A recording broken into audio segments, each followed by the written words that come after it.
नमस्कार दोस्तों, मैं यश गौतम, आपका स्वागत है मेरे यूट्यूब चैनल पर। दोस्तों, आज इस वीडियो में मैं आपको बताने वाला हूं डेप्रिसिएशन रेट के बारे में, जो कि मैंने एक चार्ट तैयार किया है। इसमें proprietorship, partnership firm, private limited companies और लिमिटेड कंपनीज में जो फिक्स्ड एसेट्स यूज़ होती है वो सभी मैंने इस चार्ट में इंक्लूड की हुई है। तो दोस्तों, इस वीडियो को एंड तक देखना है और सभी जितनी भी फिक्स्ड एसेट्स यूज़ होती है मैं वन बाय वन आपको बताने वाला हूँ। तो दोस्तों, इस वीडियो को स्टार्ट करने से पहले यदि आपने मेरे चैनल अभी तक सब्सक्राइब नहीं किया है तो प्लीज़ सब्सक्राइब कर दीजिए, वीडियो को लाइक कर दीजिए ऐसी बेनिफिशियल वीडियोस के लिए। और दोस्तों, यदि आप इस शीट को डाउनलोड करना चाहते हैं तो लिंक मैंने डिस्क्रिप्शन में दिया हुआ है, आप इस शीट को भी डाउनलोड कर सकते हैं। दोस्तों, चलते हैं और वीडियो को स्टार्ट करते हैं। तो आज का जो हमारा टॉपिक है ये है डेप्रिसिएशन रेट। ठीक है, सबसे पहला है लैंड। तो लैंड में 0% डेप्रिसिएशन चार्ज होता है।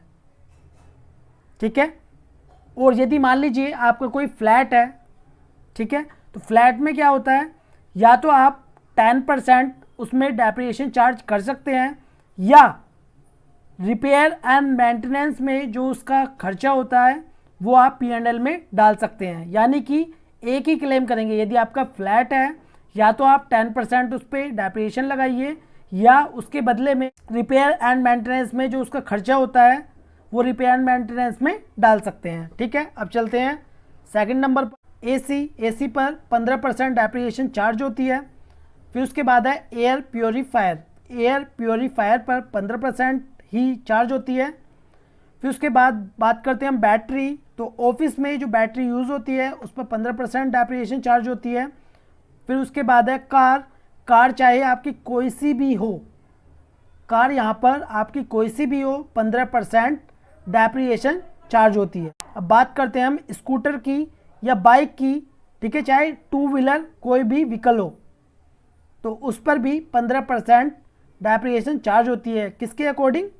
एज पर इनकम टैक्स रूल के अकॉर्डिंग। यहाँ पर मैं बात कर रहा हूँ इनकम टैक्स रूल के अकॉर्डिंग। ठीक है, कंपनीज एक्ट के अकॉर्डिंग नहीं, एज पर इनकम टैक्स रूल के अकॉर्डिंग। अब उसके बाद साइकिल पर भी 15% डेप्रिसिएशन चार्ज होती है। फिर उसके बाद CCTV कैमरा, फिर उसके बाद वेब कैमरा, इस पर भी 15% डेप्रिसिएशन चार्ज होती है। ठीक है, फिर उसके बाद यूपीएस पर भी 15% डेप्रिसिएशन चार्ज होती है। फिर उसके बाद है डिस्प्ले बोर्ड पर भी 15% डेप्रिसिएशन चार्ज होती है। फिर उसके बाद फैन एंड फिटिंग्स, इस पर भी 15% है। फैक्स मशीन जो कि ऑफिस में यूज़ होती है और इस पर भी 15% डेप्रिसिएशन चार्ज होती है। फिर उसके बाद फायर फाइटिंग्स, तो इस पर भी 15% डेप्रिसिएशन चार्ज होती है।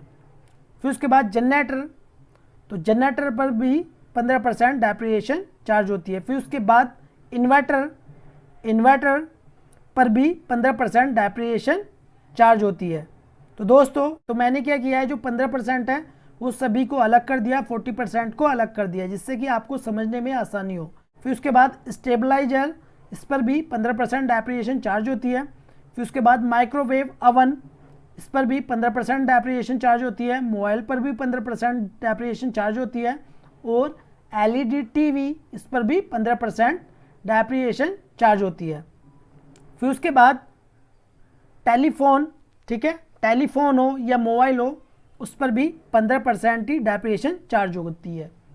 अब बात करते हैं हम ऑफिस इक्विपमेंट में किसको शामिल करते हैं, मैं आपको समझा देता हूँ।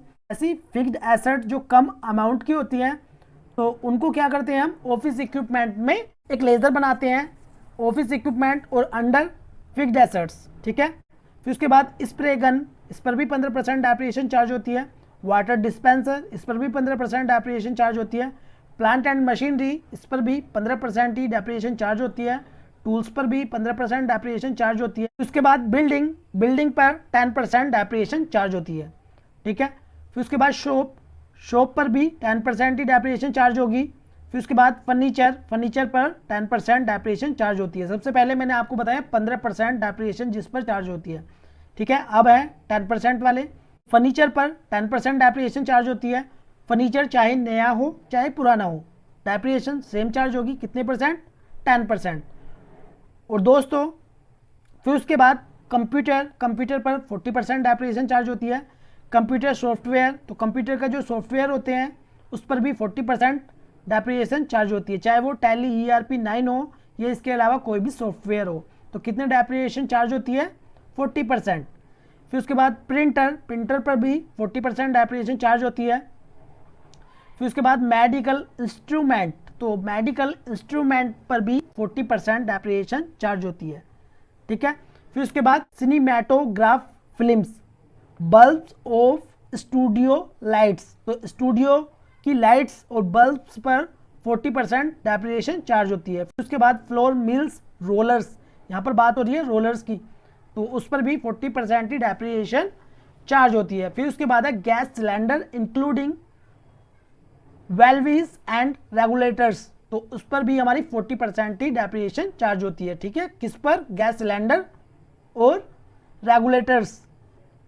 फिर उसके बाद बुक्स बीइंग एनुअल पब्लिकेशंस, तो इस पर भी हमारी 40% ही डेप्रिसिएशन चार्ज होती है। फिर उसके बाद है एरोप्लेन्स पर कितनी डेप्रिसिएशन चार्ज होती है? 40%। फिर उसके बाद है सेफ्टी लैंप्स पर 40% डेप्रिसिएशन चार्ज होती है। फिर उसके बाद मोल्ड्स पर 30% डेप्रिसिएशन चार्ज होती है। और फिर वाटर पोल्यूशन कंट्रोल इक्विपमेंट्स पर भी 40% डेप्रिसिएशन चार्ज होती है। फिर उसके बाद है एयर पोल्यूशन कंट्रोल इक्विपमेंट, इस पर भी 40%, चाहे वाटर पोल्यूशन कंट्रोल हो चाहे एयर पोल्यूशन कंट्रोल हो, तो दोनों में ही 40% डेप्रिसिएशन चार्ज होती है। फिर उसके बाद कॉपीराइट्स पर 25% डेप्रिसिएशन चार्ज होती है। और चाहे ट्रेडमार्क हो उस पर भी 25% ही डेप्रिसिएशन चार्ज होती है। फिर सबसे लास्ट है फ्रेंचाइजी एंड लाइसेंस, इस पर भी 25% ही डेप्रिसिएशन चार्ज होती है। तो दोस्तों बिजनेस में जो फिक्स्ड एसेट्स यूज़ होती हैं मैंने सभी को लगभग इसमें इंक्लूड किया हुआ है।